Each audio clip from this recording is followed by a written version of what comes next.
Elon Musk's live stream with Donald Trump. Trump spoke about the manner in which the Biden administration has mishandled Iran and destabilised the Middle East. Iran was broke because I told China, if you buy from Iran oil, it's all about the oil. That's where the money is. But if you buy oil from Iran, you're not going to do any business with the United States. And I meant it. And they said, we'll pass. Yeah. They didn't buy oil. Other countries, likewise. Sure. You want to buy, you're not doing business with the United States. Ami, the Biden administration's eagerness to revive the Iran deal has emboldened and enriched the Iranian regime. Yeah, look, is it surprising that, what do you think Iran's position was vis-a-vis this election when they tried to hack, or they did hack, Trump's paperwork? They tried to assassinate Trump. They didn't go after Biden or Kamala. They want them to be president, right? That says everything about the positions that these two take vis-a-vis Iran, right? Why do they hate Trump? I don't know. Let's see. Trump assassinated Soleimani, one of their military leaders, right? One of their terrorists supporting military people who went directly after U.S. interests and Israeli interests. He killed the Iran deal, which was gave them the ability to help build nuclear weapons. He increased sanctions, didn't give them loads of cash like the Obama Biden administration.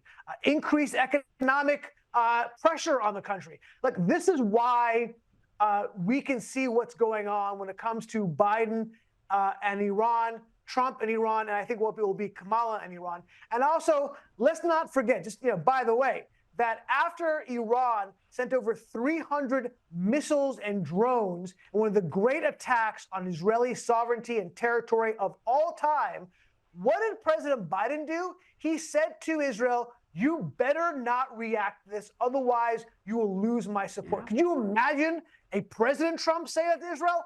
I don't think I can, and he wouldn't. Yeah, that's why Iran wants Trump to lose and Biden and Kamala to be president. That says a lot about the election and foreign policy to me. Absolutely. And Secretary of State Antony Blinken is apparently delayed his trip to the Middle East due to uncertainty in the region. But the expectation is that once he does arrive, he's going to be putting more pressure on Israel to make concessions to Hamas, to do a deal. Blinken will be in Egypt, Israel, Jordan and Qatar to discuss with partners the need to reach a ceasefire agreement that secures the release of all hostages.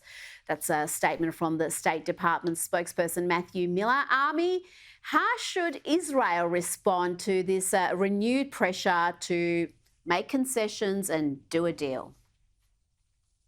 Yeah, I mean, if Israel didn't respond to pressure in the past, a deal would have been done and Hamas would still be in power, sending rockets and missiles into Israel on a daily basis and probably grabbing more hostages, because all you're doing is incentivizing bad behavior, right?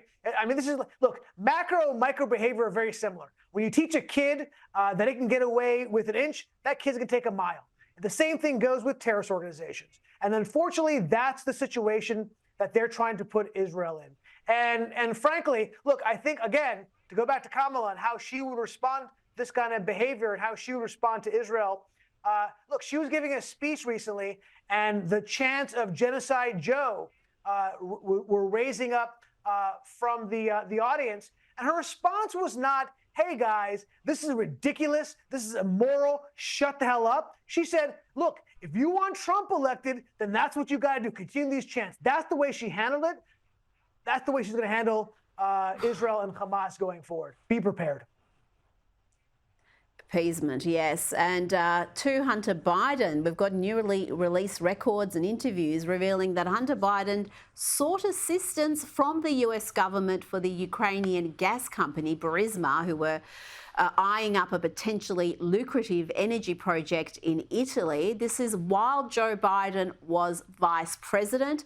A White House spokesperson has said Joe Biden was not aware when he was VP that his son was reaching out to the US embassy in Italy. Really? How believable is that, firstly, Ami? And how rich for the New York Times to be running this story prominently when They were among the media who suppressed the Hunter Biden laptop story when it really mattered in the lead up to the 2020 election. Yeah, I'm going to miss all the Hunter Biden stories and talking about it when that's gone. I got to be honest. I mean, it was a big part of what we were doing. Look, there's, of course, this massive hypocrisy when the New York Times and the rest of the mainstream media suppressed all of these problems and issues when Joe Biden was president. And the more they brought it up, the more they realized it was going to suppress his electoral possibilities. So they kept quiet about it.